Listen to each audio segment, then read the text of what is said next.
Cuaca ekstrim yang melanda beberapa wilayah di Provinsi Nusa Tenggara Timur mengakibatkan gelombang tinggi tenggelamkan kapal saat melaut. Temuan barang ilegal berupa bahan bakar minyak jenis Pertalite, solar, rokok, mie, serta petasan berhasil diamankan oleh Satuan Tugas Pengamanan Perbatasan RI/RDTL Sektor Timur. Di bulan yang penuh keberkahan, warga Atambua Belu, Nusa Tenggara Timur gotong royong membersihkan makam. Halo, salam sejahtera pemirsa. Saatnya Anda menyaksikan Baita Belu, program berita teraktual di Kabupaten Belu.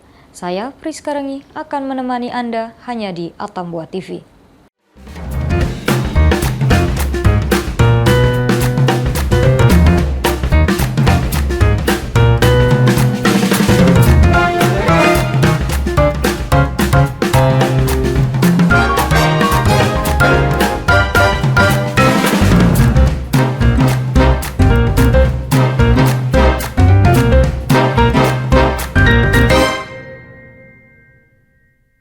Kapal di perairan Kota Kupang tenggelam. Kejadian ini dipicu cuaca ekstrim yang sudah terjadi sejak 8 Maret 2024 kemarin.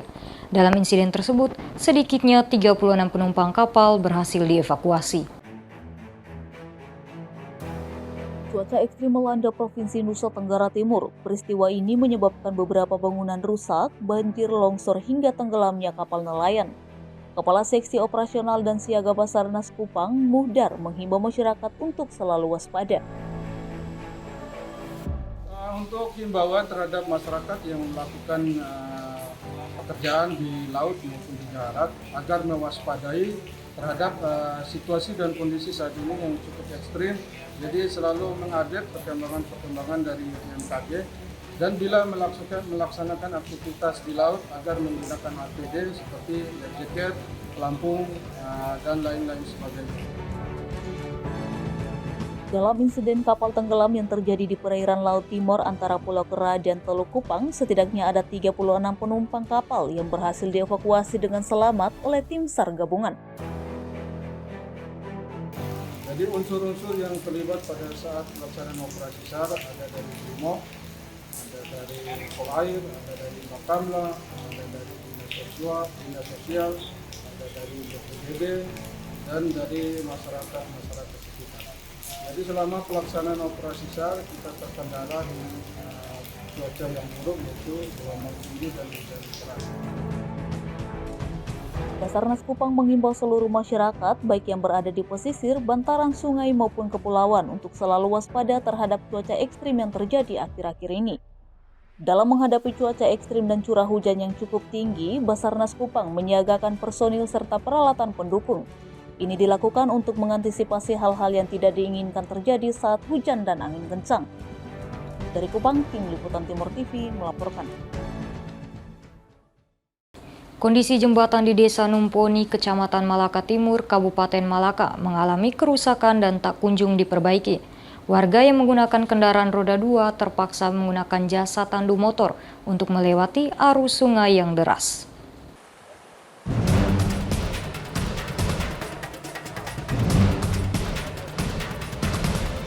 Beginilah kondisi saat musim penghujan di Desa Numponi, Kecamatan Malaka Timur, Kabupaten Malaka, Nusa Tenggara Timur. Terputusnya jembatan yang tak kunjung diperbaiki membuat warga kesulitan untuk bepergian. Mereka yang menggunakan kendaraan roda 2 pun harus menggunakan jasa tandu motor untuk melewati arus sungai yang deras. Salah satu warga Atri mengaku dirinya terpaksa harus membayar jasa tandu sebesar Rp80.000 agar bisa melintasi sungai. Hal ini karena akses jalan ini merupakan jalan terdekat sebagai penghubung Desa Numponi, Kecamatan Malaka Timur untuk ketiga kecamatan lainnya. Tadi kalau dari sisi penyeberang ini dengan jasa pikul motor, toh? Iya. Itu tadi minta tolong anak-anak, ya? Bukan anak kerja di sini. Oh, terus saat banjir begini memang susah, kalau mulai Susah. Nah, orang butuh biaya kalau orang di seberang ini minimal Rp80.000 satu motor. Jadi kalau saat musim penghujan begini sulit sekali, kan? Ya sulit sekali untuk akses. Jadi kalau masyarakat harapnya apa? Kalau bisa jembatan bisa diperbaiki. Jembatan penghubung antar desa ini tidak pernah diperbaiki sejak rusak diterjang badai Seroja 3 tahun lalu. Warga berharap ada kepedulian pemerintah untuk memperbaiki jembatan, terlebih dalam kondisi cuaca yang tak menentu seperti sekarang ini. Warga khawatir cuaca ekstrim yang terjadi justru membuat sungai meluap sehingga membahayakan mereka saat melintasi sungai untuk bepergian. Dari Malaka, Tim Liputan Atambua TV melaporkan. Cuaca ekstrim yang disertai hujan deras dan angin kencang melanda sejumlah wilayah di Provinsi Nusa Tenggara Timur. Berikut beberapa fenomena cuaca ekstrim yang berhasil direkam secara amatir dan dirangkum oleh tim redaksi. Cuaca ekstrim yang terjadi di beberapa wilayah juga mengakibatkan gelombang tinggi. BMKG mengingatkan masyarakat untuk mewaspadai ancaman gelombang tinggi hingga 4 meter. Gelombang pasang ini terjadi di tepian Laut Selat Sumba hingga Laut Sawu.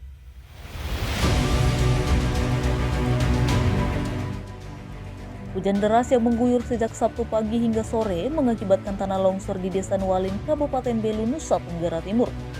Tanah longsor sempat menutupi akses jalan hingga akhirnya masyarakat bersama aparat melakukan pembersihan agar jalan bisa dilalui kembali. Gelombang laut menghantam pesisir perairan Kota Kupang, Nusa Tenggara Timur. Banjirop yang sempat terjadi membuat rusak beberapa kapal nelayan yang berada di pesisir pantai. Kerugian diperkirakan mencapai ratusan juta rupiah. Dari Kupang, Tim Liputan Atambua TV melaporkan. Badan Meteorologi, Klimatologi, dan Geofisika Nusa Tenggara Timur mengungkap, hampir seluruh wilayah di daratan Provinsi Nusa Tenggara Timur mengalami hujan deras dan angin kencang yang berpotensi banjir. Berikut informasinya untuk Anda. Cuaca ekstrim kembali melanda Provinsi Nusa Tenggara Timur. Perakirawan cuaca Badan Meteorologi, Klimatologi, dan Geofisika Nipu Tununik Prianti menyebut potensi hujan sedang hingga ekstrim masih akan terus berlangsung hingga 1 minggu ke depan. BMKG Kota Kupang sendiri sudah mengeluarkan siaran pers dari tanggal 7 Maret 2024, yaitu dari tanggal 8 hingga 14. Namun sekarang kami perkirakan hingga 1 minggu ke depan, berarti sekitar tanggal 16 itu masih ada potensi untuk hujan sedang hingga lebat dan berpotensi adanya hujan ekstrim di beberapa wilayah di wilayah Nusa Tenggara Timur. Untuk daerah-daerah yang berpotensi hujan yang mengakibatkan banjir itu hampir di seluruh wilayah NTT seperti Pulau Timor, Sabu, Rote, Alor, dan sebagian wilayah Flores itu berpotensi hujan ekstrim hingga mengakibatkan banjir. Menanggapi fenomena cuaca ekstrim ini, masyarakat diimbau agar tidak panik dan tetap waspada dalam beraktivitas, terutama di daerah-daerah yang berpotensi banjir dan longsor karena bertopografi curam. Masyarakat juga diimbau untuk langsung mengikuti perkembangan informasi perkiraan cuaca melalui rilis BMKG. Bisa langsung diakses pada platform website dan media sosial milik BMKG. Dari Kupang, Tim Liputan Timur TV melaporkan. Cuaca yang tak bersahabat, salah satu rumah di Kabupaten Belu, Nusa Tenggara Timur mengalami kerusakan diterjang angin kencang dan hujan deras. Informasi selengkapnya usai jeda berikut ini. Tetap bersama kami.